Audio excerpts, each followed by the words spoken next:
Sous le soleil brûlant du Moyen-Orient, dans un labyrinthe sculpté dans le calcaire doré, se trouve une ville qui n'appartient pas au temps. Jérusalem, épicentre de la foi, épicentre des conflits. Des milliards de personnes considèrent ce point sur la carte comme leur foyer spirituel. Mais au cœur même de cette ville, au centre du quartier chrétien, se trouve un bâtiment qui ne ressemble à aucun autre, le Saint-Sépulcre. Ce n'est pas juste une église, c'est un labyrinthe de chapelles de sanctuaires et de passages sombres, construits, détruits et reconstruits au cours de 17 siècles.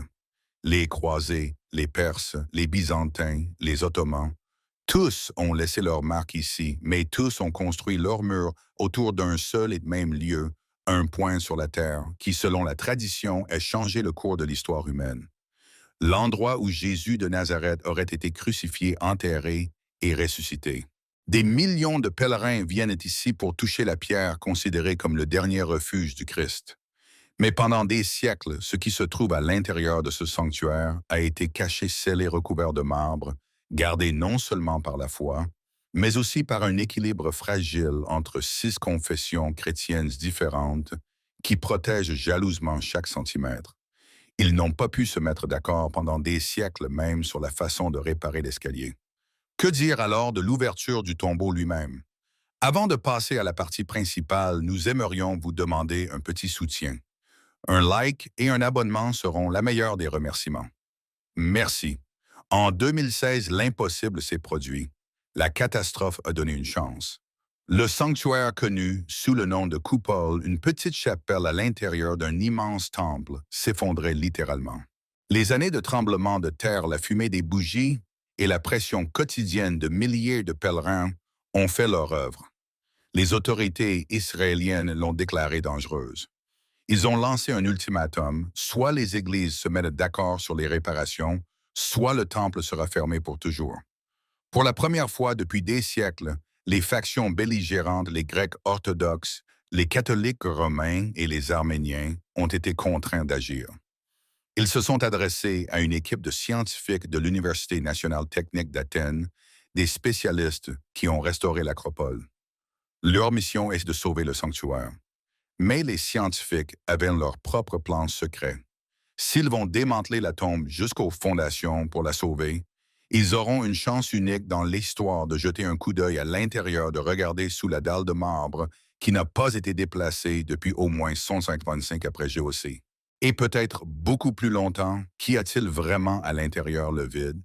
Ou quelque chose que le monde n'est pas prêt à voir, mais non quoi qu'ils ont lancé a ouvert une boîte de Pandore qui reliait d'anciennes légendes de la science du 21e siècle et une autre découverte beaucoup plus inquiétante cachée à quelques kilomètres d'ici. Une découverte qui menace le fondement même de la foi. L'équipe d'Isophane est arrivée sous le couvert de secret dirigé par le professeur Antonio Marapoulou.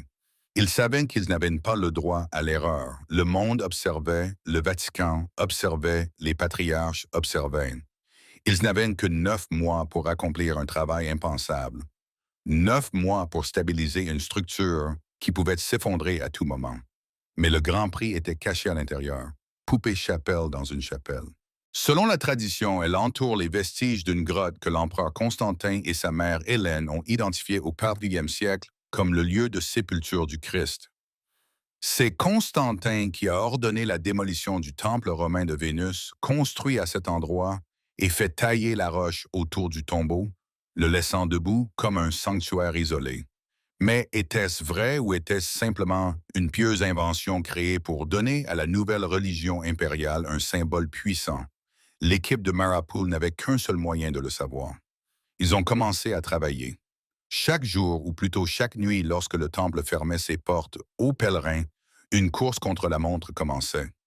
Les ouvriers vêtus de casques et de combinaisons de protection ressemblaient à des astronautes ayant atterri dans un autre monde. Ils ont apporté avec eux une technologie que les fondateurs du temple auraient considérée comme de la magie. Gyrodars de drone avec caméra thermique, scanners laser capables de cartographier chaque millimètre de la pierre avec une précision qui ne laisse aucune place au doute. Les premiers scans au géoradar étaient inquiétants. Ils ont montré que sous le sol de la couvole, presque rien n'existe. Des années d'exposition à l'eau, aux fuites, aux égouts, et aux débris de construction ont transformé la fondation en bouillie. Mais le radar a aussi montré quelque chose d'autre. Il a montré que sous le revêtement de marbre de la Cuculia, il subsiste encore des vestiges du mur de la grotte d'origine. La légende n'était pas qu'une légende. Sous tout cet or et ce marbre se cachait la véritable perle du siècle. L'équipe a commencé le démontage. C'était une opération archéologique de très haut niveau.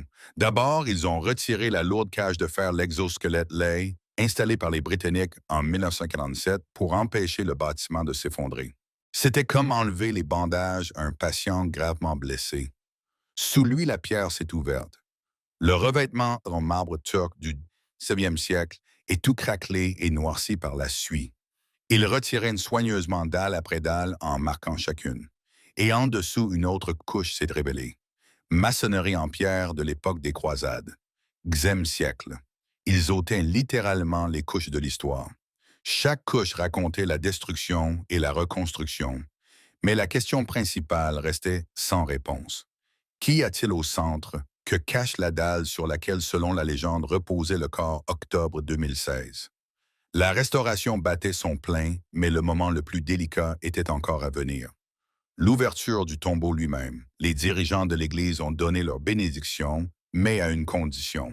L'équipe n'avait que 60 heures. 60 heures pour ouvrir le sanctuaire, documenter tout ce qu'ils trouveraient et le refermer à nouveau. Peut-être pour toujours. L'atmosphère était électrique. Le 26 octobre tard dans la nuit, le temple a été bouclé. Seuls des scientifiques, quelques représentants du clergé et l'équipe de tournage de National Geographic, qui avaient obtenu un accès exclusif, étaient présents.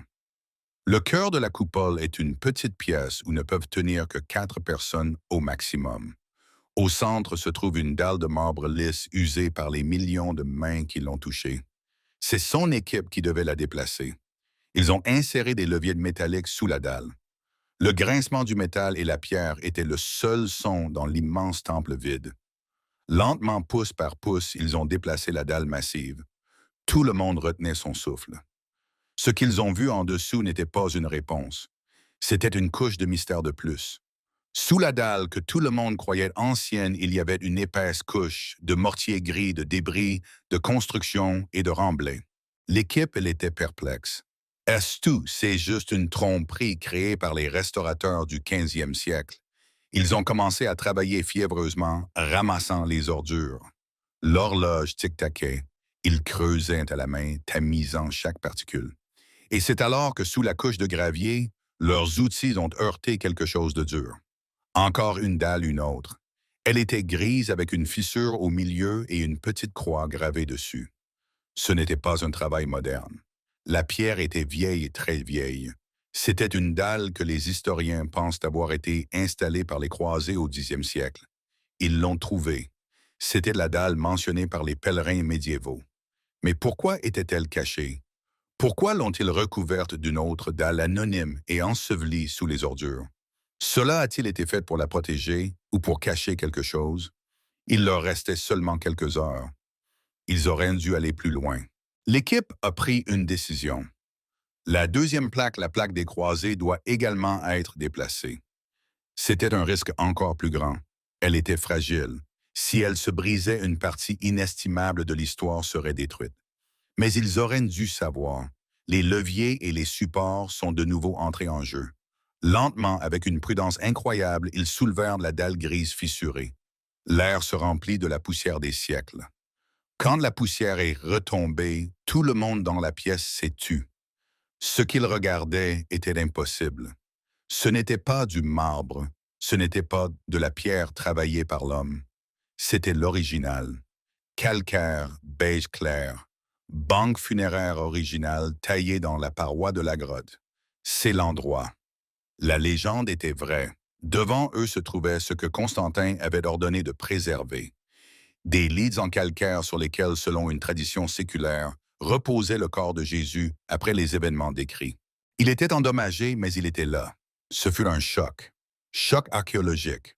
Tout le monde pensait que l'original avait été détruit il y a longtemps par les Perses en 614 ou par le calife Fatimid al-Hakim en 2001 qui aurait rasé la tombe. Mais il se trompait ou ses hommes lui mentaient. La base de la tombe survécut. C'était juste ici. Les instruments de l'équipe ont fonctionné sans arrêt. Ils ont scanné, photographié, pris des mesures. Ils devaient documenter chaque millimètre avant que les dalles ne soient remises en place. Mais le professeur Marapool a fait le coup le plus important. Elle a remarqué les restes de la solution qui fixait la dalle des croisées à son lit d'origine. C'était la clé. Elle a prélevé avec soin des échantillons de cette solution ainsi que des échantillons de la solution qui maintenait la plaque supérieure anonyme. Ces minuscules petits morceaux de matériaux de construction pourraient raconter une histoire que les pierres ne pourraient pas raconter.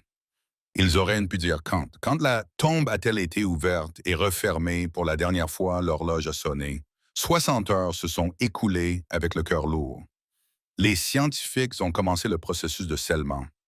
La dalle des croisées a été remise en place. La couche de déchets a été remplacée par des matériaux modernes et sûrs. La dalle de marbre supérieur a été remise en place. Le secret était à nouveau caché. La tombe a été sauvée. Mais l'enquête ne faisait que commencer. Les échantillons sont partis pour Athènes. Les échantillons sont arrivés dans 2 laboratoires distincts, spécialisés dans la datation. L'équipe a utilisé une méthode appelée luminescence stimulée optiquement. Cette méthode permet de déterminer quand un minéral comme le quartz en solution a vu la lumière du soleil pour la dernière fois. En substance, il vous dit quand le mortier a été mélangé. Les résultats de la couche supérieure entre la dalle anonyme et la dalle des croisées étaient attendus. Ils ont indiqué une date au milieu du 15e siècle. Cela coïncidait avec la célèbre restauration de 1955. Tout est logique. Mais ensuite sont arrivés les résultats pour la couche inférieure de la solution qui se trouvait directement sur le lit funéraire d'origine et sous la dalle des croisées. Les scientifiques s'attendaient à voir une date de l'époque des croisades, soit le Xe siècle. Après tout, c'est eux qui ont installé la plaque, mais les instruments ont montré quelque chose d'autre, quelque chose qui les a obligés à vérifier à nouveau l'étalonnage. Le résultat n'était pas le Xe siècle, ni le Xem, ni même le 10e. La date indiquée par les instruments était de 340 après GCC, plus ou moins quelques années. C'était époustouflant. Cela s'est passé seulement quelques années après que les fonctionnaires romains de Constantine, selon les archives, soient arrivés à Jérusalem, aient trouvé la grotte et construit le premier sanctuaire. Les croisés n'ont pas été les premiers à sceller le tombeau. C'étaient les Romains. C'était une preuve scientifique, une preuve matérielle directe, reliant le lit funéraire original non pas simplement à une tradition abstraite, mais à un événement historique concret décrit par Eusèbe de Césarée, l'identification du tombeau du Christ. Le monde a été stupéfait. National Geographic a sorti son film. Pour la première fois, la science et la foi se sont rencontrées en un point aussi dramatique. La tombe que des millions de personnes vénéraient était bien la même tombe que celle vénérée depuis au moins un siècle. Ce fut une victoire archéologique d'une ampleur incroyable. Mais ici, l'enquête prend un tournant brusque et inquiétant, car la confirmation qu'il s'agit du sanctuaire de Constantin ne prouve pas qu'il s'agisse du tombeau de Jésus. Cela ne fait que confirmer que les gens y croyaient au siècle dernier. Et s'ils s'étaient trompés, et si le vrai caveau se trouvait ailleurs, et si on l'avait déjà trouvé et qu'on l'avait délibérément ignoré, notre enquête se déplace des salles éclairées aux chandelles du Saint-Sépulcre vers un chantier de construction poussiéreux et sans intérêt. Lieu le quartier de Talpio, une banlieue calme au sud de Jérusalem. Année 1980. 36 ans avant l'ouverture du Saint-Sépulcre, des ouvriers déblainent le terrain pour un nouveau complexe résidentiel lorsque le godet d'une excavatrice heurte une pierre. Ils ont ouvert le toit d'une ancienne grotte funéraire. La construction s'arrête immédiatement. On appelle des archéologues sur les lieux. C'est une procédure standard à Jérusalem, une ville construite sur des couches d'histoire. L'ouverture des tombes se fait ici. Routine. L'archéologue Joseph Gatt arrive sur les lieux pour mener une opération de sauvetage standard. Il descend dans une pièce creusée dans la roche. À l'intérieur, il trouve ce qu'il attendait. Une grotte funéraire du siècle datant de l'époque du Second Temple, période où Jésus aurait vécu. C'est le désordre à l'intérieur. 10 et ossuaires, ce sont des coffres en pierre pour les os. Telle était la pratique funéraire juive de l'époque. Le corps était laissé dans une niche pendant 1 an, puis lorsque la chair se décomposait, les os étaient collectés et placés dans une boîte pour une inhumation permanente. Gad catalogue les découvertes. Certains assuarios sont simples, d'autres sont décorés. Sur 6 d'entre eux, il y a des inscriptions, noms gravés sur des pierres. Il les note dans son journal de terrain. Ensuite, comme l'exige la loi, les ossuaires sont retirés et les restes humains sont remis aux autorités religieuses orthodoxes pour une réinhumation immédiate. Ils ont été réinhumés dans une tombe anonyme comme l'exige leur tradition. Les os disparaissent et jamais les ossuaires. Les boîtes sont envoyées à l'entrepôt de l'Autorité des Antiquités d'Israël où elles rejoignent des milliers d'autres boîtes similaires. La tombe à Talpio est scellée avec du béton et une maison d'habitation est construite au-dessus. L'histoire semblait terminée. Une découverte de routine, rien de spécial. Yosef Gat meurt quelques années plus tard, n'ayant jamais publié de rapport complet sur la découverte. Mais il a laissé ses notes et près de 20 ans plus tard, que cela tombe entre les mains qui vont tout changer. Fin des années 90. Le journaliste d'investigation Simcha consulte les archives de l'Autorité des Antiquités. Il tombe sur l'inventaire de l'Istelpio. Il voit les noms que Gad a écrits et un frisson le parcourt. Un seul nom Yeshua ou Jésus était courant trouvé sur des dizaines d'ossuaires, mais la liste de Gad était plus longue. Le premier ossuaire de Yeshua Bars, Jésus fils de Joseph. C'est déjà plus concret, mais ce n'est toujours pas unique. Joseph était un nom très populaire. Deuxième prénom Marie. Le nom féminin le plus répandu de cette période trouvé sur un corps des ossuaires féminins. Troisième nom de Yos. C'est un surnom. Variante du prénom Joseph. Dans les évangiles, Joseph était mentionné comme l'un des frères de Jésus. Ça devient plus intéressant. Quatrième nom, Matthias. Matthieu. Un autre nom parmi les disciples. Cinquième nom. Ce n'était pas un ossuaire juif, c'était un autre. Son nom était grec, Mariam et Mara. Mariam alias Marthe. Les spécialistes des textes anciens reconnaîtront immédiatement ce nom. Mariam est la forme grecque de l'hébreu Myriam. Mais dans les textes apocryphes, comme les actes de Philippe du 1er siècle, il y a une mention spécifique. Marie, la sœur de Marthe. De nombreux scientifiques de premier plan affirment que Mariam est le véritable nom de Marie-Madeleine. Soudain, le tombeau de Talpio cessait d'être un simple tombeau. Elle se transforme en un lieu avec un ensemble de noms incroyablement inimaginables. Jésus, fils de Joseph-Marie, peut être sa mère. Et Yossé est son frère. Et Mariam, c'est-à-dire Marthe, peut être Marie-Madeleine. C'est une coïncidence. Quelle est la probabilité d'une telle coïncidence si Moshe est obsédé? Il s'adresse à Andrzej Fairberg, professeur de statistique et de mathématiques à l'Université de Toronto. Il lui pose la question suivante.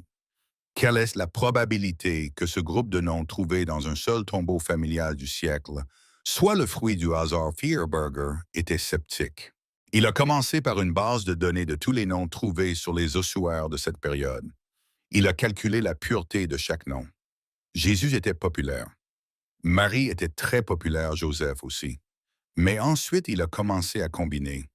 Quelle est la probabilité de trouver Jésus, fils de Joseph, dans le même tombeau que Marie et José? Les chances ont commencé à baisser. Puis il ajouta Mariam. Les calculs se sont compliqués. Il a utilisé des estimations conservatrices. Il a supposé que Mariam n'était pas Marie-Madeleine, mais simplement un nom distinct. Il a pris en compte toutes les variables possibles. Sa conclusion initiale, les chances que ce ne soit pas le tombeau de la famille de Jésus, sont de 1 sur 600. 1 sur 600, ce n'est plus une simple coïncidence, c'est statistiquement significatif. C'était le premier coup. Mais ensuite, l'enquête a révélé le 6e, le plus explosif des ossuaires, celui qui semblait avoir tout manqué. Dans les archives de Gata, il était présent, mais son importance a été négligée. L'inscription était simple, Yehuda le Barshua. Judas, fils de Josué. Ce fut un choc. Fils de Jésus. Si cette tombe appartient à une famille de Nazareth, cet ossuaire contient les os du fils d'Iactus et selon toute vraisemblance de Marie-Madeleine, enterrée à ses côtés sous le nom de Mariam. Cela ne faisait pas que remettre en question la doctrine, cela la détruisait. Cela signifiait que Jésus n'était pas ressuscité physiquement. Il a vécu, est mort, a été enterré comme n'importe quelle autre personne. Et il avait une famille. Feuerberger a ajouté ce nouveau nom à ses calculs. Le modèle statistique a explosé. Les chances n'étaient plus d'une sur 600. Ils ont décollé à 1 contre 30 000. Et selon certains modèles plus agressifs mais plausibles, 1 sur 1 million. La probabilité que ce groupe de noms se soit réuni par hasard était infime. C'était comme trouver une aiguille dans une botte de foin qui ressemble et se sent comme l'aiguille que vous cherchiez. L'enquête s'est transformée en thriller. Simcha est maintenant en partenariat avec le réalisateur James Cameron. Mais comment les os ont été perdus, enterrés à jamais? La tombe était scellée sous une maison d'habitation. L'administration de l'Antiquité israélienne était hostile. Les principaux archéologues et biblistes se sont alignés pour condamner cette théorie. Ils criaient que les noms étaient trop courants. Ils criaient que les inscriptions avaient été mal lues. Ils criaient que Mariam n'était pas Marie-Madeleine. C'était une guerre académique, mais l'équipe avait un atout dans sa manche. La patine est une fine pellicule chimique qui se forme sur les artefacts anciens au fil des siècles. Chaque endroit sur Terre a sa composition chimique unique de patine comme une empreinte digitale. Tous les ossuaires du tombeau de Talpio devaient avoir la même patine. Ils ont trouvé 9 des 10 ossuaires dans l'entrepôt. 10e. L'ossuaire qui aurait pu tout relier a disparu. Ossuaire de Jacques. En 2002, quelques années avant la sortie du film de Cameron Le Monde, a été secoué par une autre découverte. Un ossuaire qui semblait être apparu de nulle part sur le marché des Antiquités. Il portait l'inscription « Jacques, fils de Joseph, frère de Jésus ». Jacques est le frère de Jésus. C'était la première découverte archéologique de l'histoire mentionnant directement Jésus de Nazareth. Le monde était ravi, mais ensuite l'administration des Antiquités l'a déclaré faux. Le propriétaire du grand-père de Golan a été traduit en justice. Le procès a duré 7 ans. Et comment ça s'est terminé? Golan a été acquitté sur tous les chefs d'accusation de falsification de l'inscription. Le tribunal a statué que l'État n'avait pas réussi à prouver que l'inscription frère de Jésus était un faux. Et le témoignage de Suarius Jacobus était au moins juridiquement authentique. Et c'est là que deux histoires se rencontrent. Simcha a supposé que si le 10e ossuaire manquant de la tombe de Talpio est bien l'ossuaire de Jacques, c'est bien l'ossuaire de Jacques. Jacques, le frère de Jésus, serait un ajout logique à ce caveau familial.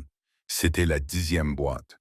L'équipe a obtenu l'autorisation du tribunal de prélever des échantillons de la patine de la statue de Jacques le Juste. Ils les ont comparés à la patine d'Assoiré dans la tombe de Talpio. Résultat, correspondance chimique, parfait. Les empreintes digitales correspondent. La 10e boîte a été trouvée. Maintenant, nous avons 2 tombes, 2 enquêtes, et elles ne peuvent pas être toutes les deux vraies. D'une part, nous avons le Saint-Sépulcre, un lieu confirmé par la tradition depuis 4 siècles. Un lieu que la science a daté en 2016 comme un sanctuaire du baillier siècle. La science a confirmé la foi de Constantin. Elle a confirmé l'âge du sanctuaire, mais elle n'a rien dit et n'a rien pu dire sur les eaux qui y ont pu reposer. Elle a trouvé un lit funéraire vide, ce qui s'intègre parfaitement à l'histoire de la résurrection. D'un autre côté, nous avons le tombeau de Talpio, un endroit dont personne ne connaissait l'existence, un endroit trouvé par hasard. Il n'a pas de tradition, mais il a ce que le Saint-Sépulcre n'a pas. Il y a des noms, toute une famille. Des noms qui sont statistiquement presque impossibles à réunir par hasard. Jésus, Joseph-Marie, Joseph-Marianne, Madeleine-Jacques, et le plus troublant de tous, Judas, le fils de Jésus. Cette tombe n'est pas vide. Il y avait des autres 10 personnes. Si Talpio est un véritable tombeau, alors le Saint-Sépulcre est l'erreur la plus majestueuse et la plus importante de l'histoire. Une pieuse tromperie créée par Constantin pour donner à sa nouvelle religion un centre physique. Si le temple du Saint-Sépulcre est authentique, alors Talpio est la coïncidence la plus folle et la plus improbable de l'histoire de l'archéologie. Un caveau familial aléatoire qui par pur hasard imite les noms de la Sainte Famille. Qu'est-ce qui est le plus réel, la foi de millions de personnes soutenues par une tradition ancienne et la datation du sanctuaire ou de fraudes et inconfortables statistiques basées sur les nombres griffonnés sur les boîtes à ossements? La position officielle est claire. L'autorité des Antiquités d'Israël et la grande majorité des archéologues et des théologiens rejettent le tombeau de Talpio. Ils appellent ça un cirque sensationnel basés sur une mauvaise interprétation et des statistiques farfelues. Ils indiquent que les noms étaient répandus. Ils affirment que l'analyse de la patine était erronée. Ils insistent sur le fait que le Saint-Sépulcre est le seul lieu légitime. Mais l'enquête de Samhi et Cameron a laissé une marque indélébile. Ils ont osé poser une question qui était considérée comme un tabou. Ils ont utilisé la science pour remettre en question la foi. Et ils ont pointé des faits très inquiétants. Pourquoi les os ont-ils été réenterrés si rapidement sans analyse ADN en 1981? Était-ce une pratique courante ou une dissimulation hâtive? Pourquoi les notes de terrain de Gata étaient-elles si incomplètes? Pourquoi l'ossuaire de Jacques a-t-il été poursuivi avec une telle fureur, alors que le tribunal n'a finalement pas pu prouver qu'il s'agissait d'un faux? Au final, nous nous sommes retrouvés avec deux histoires. En 2016, la science a percé le cœur du sanctuaire le plus vénéré du christianisme. Elle a trouvé confirmation.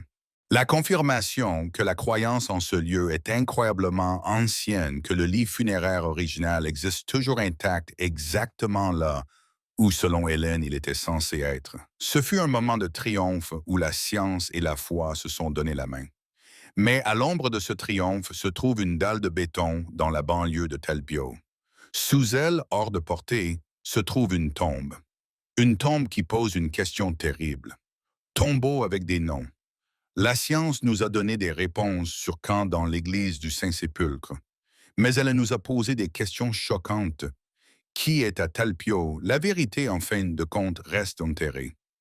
Les os qui auraient pu donner une réponse définitive grâce à un test ADN se sont depuis longtemps réduits en poussière sous une pierre anonyme et les soirs, les coffres en pierre reposent silencieusement dans un entrepôt poussiéreux.